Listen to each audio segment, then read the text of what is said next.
turbines what it is like living in an industrial wind facility.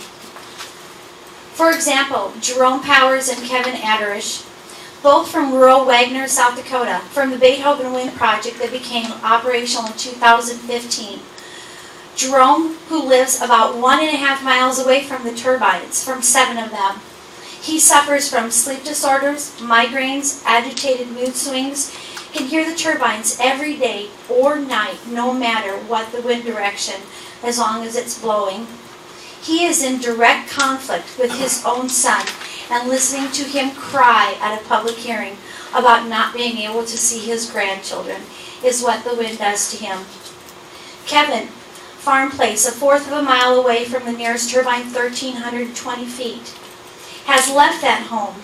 The home feels like an echo chamber. He can feel the vibrations throughout his body. When at the farm, he wears hearing protection all the time. Does not farm at night. The red flashing lights reflect in the tractor cab. Scott Rader, he's from Lake Park, Iowa, the Osceola Wind Park. I understand it's not in South Dakota, but it's important for him to come to South Dakota to talk about it. The wind park became operational in 2008. Six turbines line a 1.5-mile stretch, 462 feet tall. The closest turbine is 987 feet, and he is a lease landholder. He's lived on this place for over 45 years. His wife and 2 daughters have left and abandoned that home. He could only sleep an hour and a half every night. He stayed there for 1 year and 3 months. The only other time it was restful was when the turbines were off. Winter was far worse. It's called a lake effect.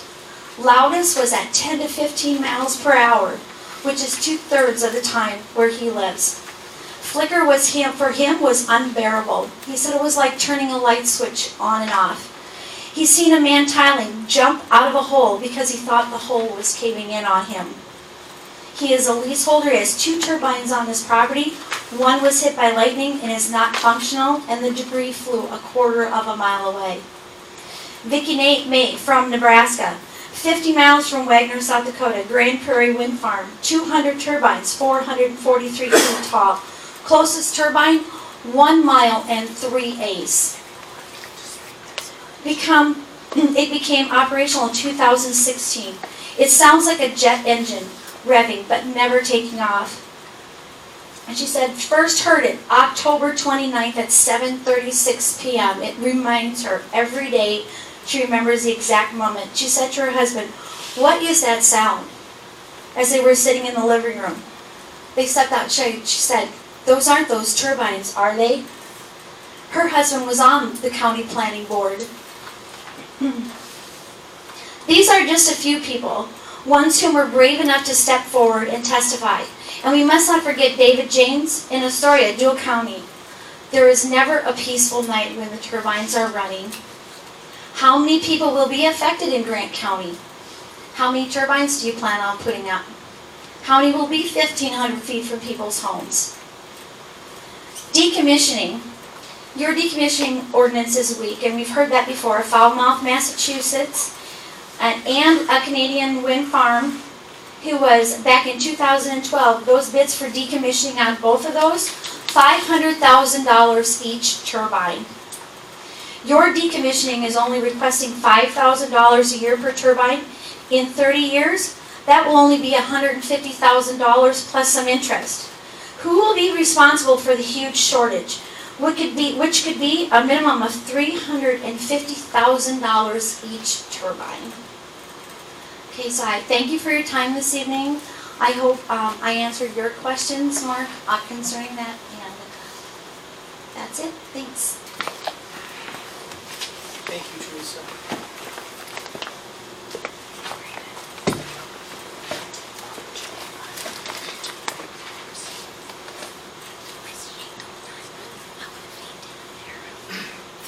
The next person on the list is Gary Elbrock.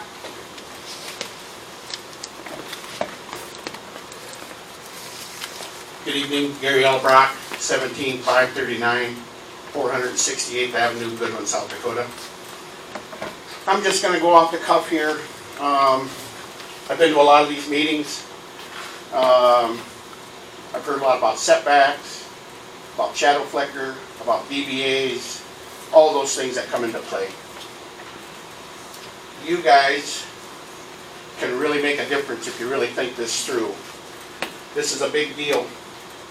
It's nothing small. I don't know if I don't like to say it, but the knowledge has to be there. You have to know where you're coming from and what to do. We're fortunate in Dual County. Don't know if we're fortunate or not, but we got 4 times the tower height for non-participators. 1,500 feet for participators. Who's to say they don't come in there, throw a smaller tower in? The non-participators still have 1,500 feet. You guys really got to think this through.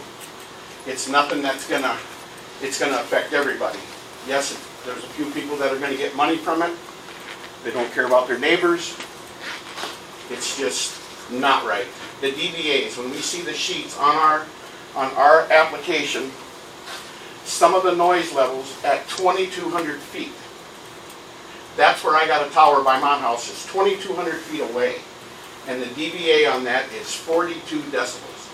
And you guys want 45? You know what that's going to sound like all the time? It's unbelievable. The shadow flicker.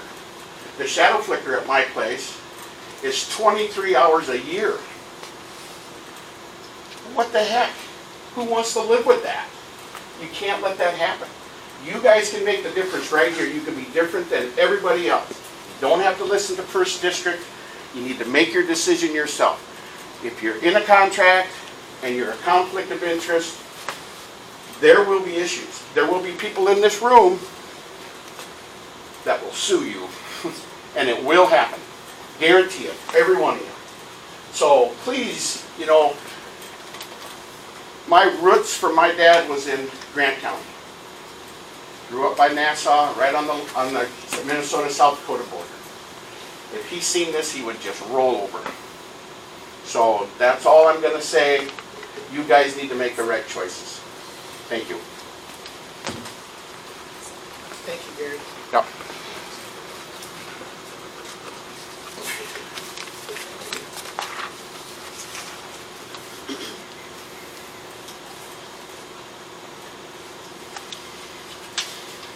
The next name on the list is Wayne. I'm sorry, I always get your name wrong. It's Wayne Borgheim. Borgheim. I apologize. Wayne Borgheim, 129 2nd Street, Waverly, South Dakota. I don't know if I need a microphone or not. I think it would be good if you did that way. Anyway, just a quick, Gary mentioned 45 decibels, the ordinance. Amber also meant you use the WHO. WHO stands for World Health Organization. Just last month they issued a warning, a safety warning for wind turbines. They are definitely a safety hazard, and the minimum dBA that they allow for the World Health Organization, the United Nations World Health Organization, is 40 dBA. So your 45 is out of tolerance with the World Health Organization. I want to go on to what I came here for. You know, in the military, they have a rule on the battlefield. It isn't what you hear. It's not the bullets flying by you that's going to kill you. It's what you don't hear that's going to kill you. The one that kills you is the one you don't hear. Well, the same way, all of these meetings, I hear everybody talk about, went to Lake Benton, I hear everything talk about, what did we hear? All of these setbacks and the safety requirements are based on what do we hear. The problem is the most dangerous thing is what you don't hear, and that's infrasound. And recently, the Department of Cardiac and Vascular Surgery of the University of Medical Center in Mainz, Germany, released their results of a research project headed by Professor Christian Frederick Ball with 5 other doctors. Now my grandson, and I want to pass these pictures around so you can see a little boy who was born with a defective heart, spent 4 months on, go ahead, pass around, look at that little boy. He spent 4 months on an artificial, it was called a Berlin artificial heart. Saved his life 4 months before they found a heart transplant. Now when this German university tells me that there's a problem with wind turbines, there's a health issue for heart conditions, We don't argue with them. Professor Wall has said, the impact of audible sound is indeed being researched by the working ground group around Professor, and I can't pronounce his name. Anyway, he goes, I myself examined the effects of high frequency vibrations of the development of muscle strength in physiology. Hamburg. This is the assumption that even audible sound, in other words infrasound, has an effect of vessels, is not new either. And what are these effects? When the aortic valve, which regulates the flow of blood from the heart of the body, is calcified and constricted, the bloodstream and thus the flow noise changes. He says, what is infrasound? How does it work? Well, the audible sound that you actually hear is from 20 to 20,000 hertz. Below 20 hertz, it is no longer audible, but it is physically perceptible at high sound pressure, possibly with corresponding consequences. Wind turbines, keep looking at it, like wind turbines convert only 40% into energy. The other 60% goes into infrasound. The most dangerous part of these things is that infrasound, that's 60% of the wind turbine. The infrasound has a long range and is not dampened by windows or glass. In other words, you look at the requirements to protect you, you basically have to dig a cement bunker. Your home, anybody with a wind turbine nearby would need a cement bunker in the ground, and if you're lucky it protects you based on these research. I'm going to move on because of time constrictions. I'm just going to move on and hit the highlights of this. It says, at what effect did the infrastructure have? At the given time, it is safe to say that infrasound, under the conditions of measurement, reduces the force developed by isolated heart muscle. Under certain conditions, up to 20% of heart function is lost. The fundamental question of whether the infrasound can affect the heart muscles is answered. What conclusion do you draw from these previous results? The silent noise of infrasound acts like a jammer of the heart. Now we're talking life and death now to me. Okay? Now up to now, there may not be any reported deaths from wind turbines, but it does not mean it's not happening. People may be dying from heart attacks as a result of wind turbines, but it's not reported because the medical field does not yet have the findings to connect the dots to connect it. But it doesn't mean it's not happening, and they are researching now, and they're finding out it does. Now, the information being used to determine setbacks right now is whatever thing you're using is obsolete.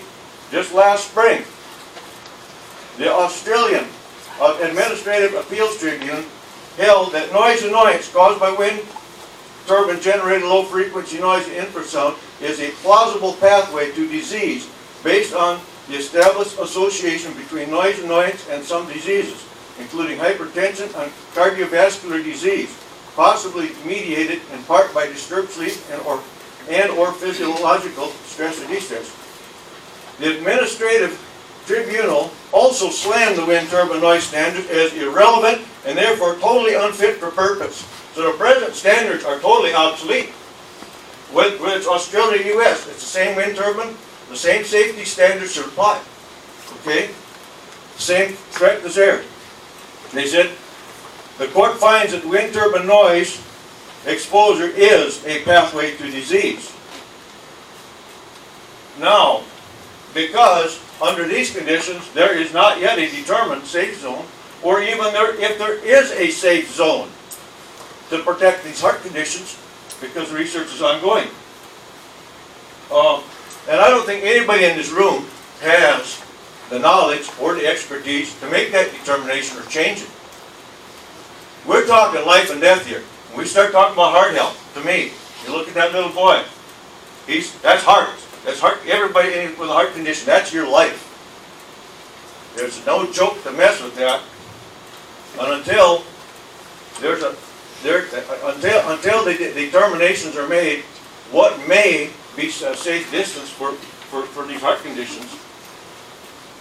If nothing else, a 2-mile setback would be the minimum to allow for future revisions to make sure you're in tolerance. Because I'll guarantee you, when this all comes around, when the circle comes around, there will be wrongful death suits. And guess who's gonna be involved in it? How many wrongful deaths do you wanna have to answer to? If this, and I'll guarantee you this is gonna happen because these German cardiologists know what they're doing. They saved my son. I don't question any of it. And so, the setbacks, I was gonna say there should be a moratorium, but I was told that you don't have the authority to do a moratorium, but at the least, do a minimum 2 mile, so you allow yourself that buffer zone until them revisions are determined, or else, if you mess this up, then lawsuits will come because already these other countries that are years ahead of us, Australia, England, Germany, and Canada have already cut the funding, the government funding for these programs because it's such a failure. And when that happens, when that stuff happens, and the lawsuits are there, it's coming. Thank you. Thank you.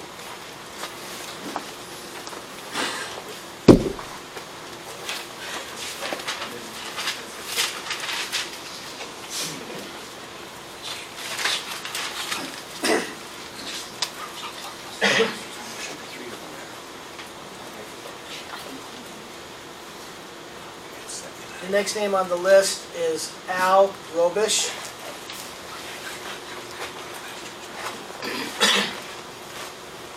Good evening. Al Robish, 47278 161st Street, Scranberg. Well, at the previous meeting, I addressed my concern of the public safety if the wind turbines are sited too close to a highway or residence. I spoke about a wind turbine throwing ice and shattering on the highway in front of me. I have used a digital rangefinder to measure that distance from the turbine to the highway. It measured 520 yards or 1,500 feet. Then at a previous meeting, Vince Meyer asked if they were used turbines that were to be sited in Grant County. Mark Mauersberger said they were new ones purchased for another project and were not used.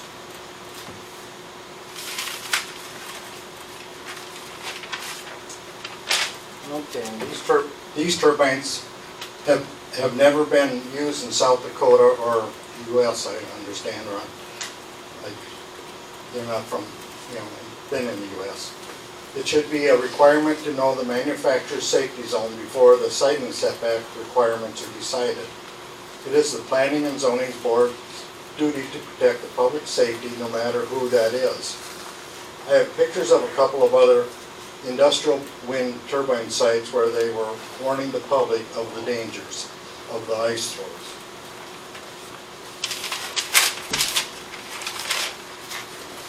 Okay, this is one of them.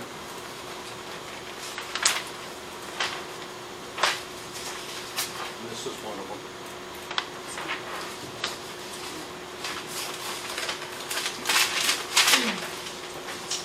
And then I also have a picture of a semi-truck with its cab crushed by an ice throw in February in Minnesota. I'm going to leave these here for everybody to look at. Okay.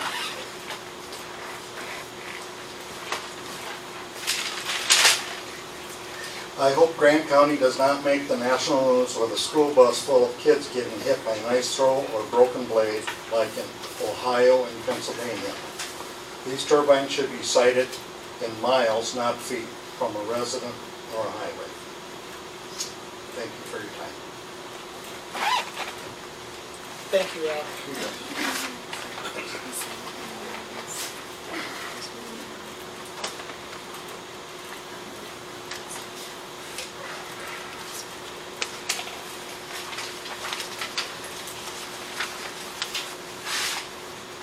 The next name, the next name on the list is Brenna Gunderson.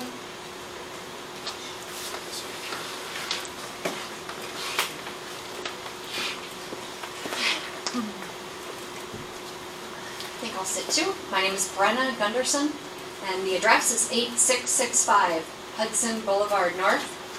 That's Lake Elmo, Minnesota, 55042. Thank you for listening tonight. I just wanted to address section 10 of the ordinance, which is specific to the decommissioning section, and then specific letter C, financial assurances.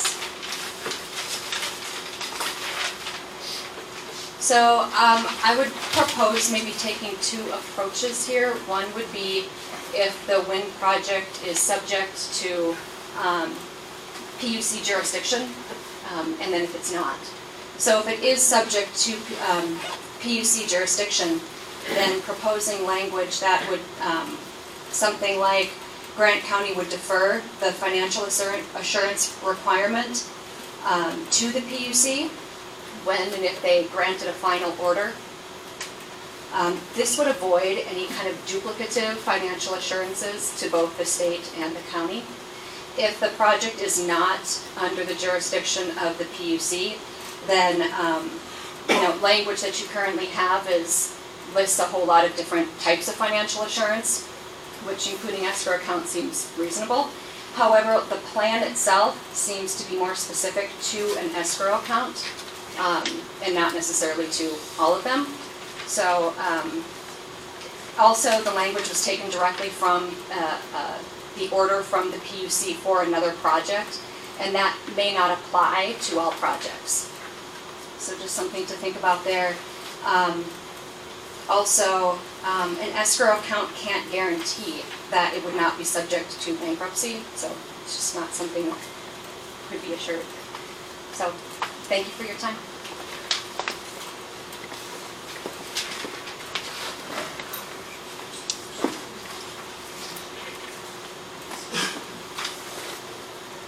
Thank you, Brenna.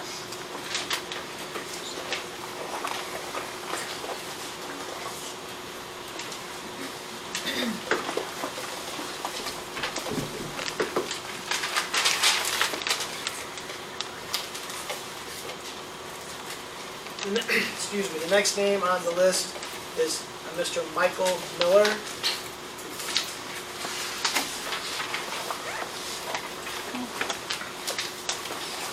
Michael Miller, 45240 142nd Street, Summit. And I live in the Dakota Range Wind 3 area. I'm in favor of your changes.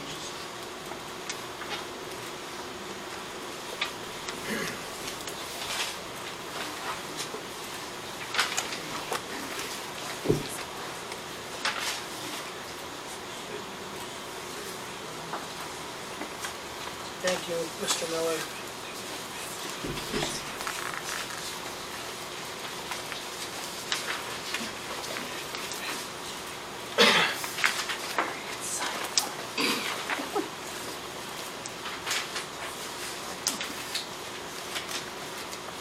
The next name on the list is Christy Mogan.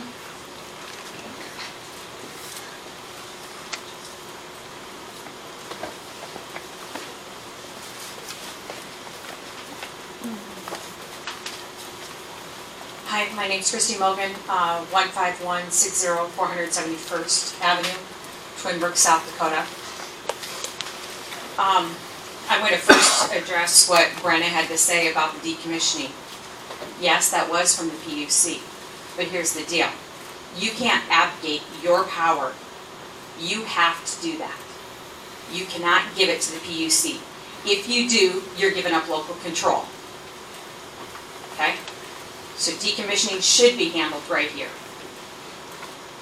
I wanted to check in first because we had some back and forth with me and reports from Hessler in the PUC, and Mark Malsberger had said he didn't know what I was talking about one time, and Hessler said 40 dBA.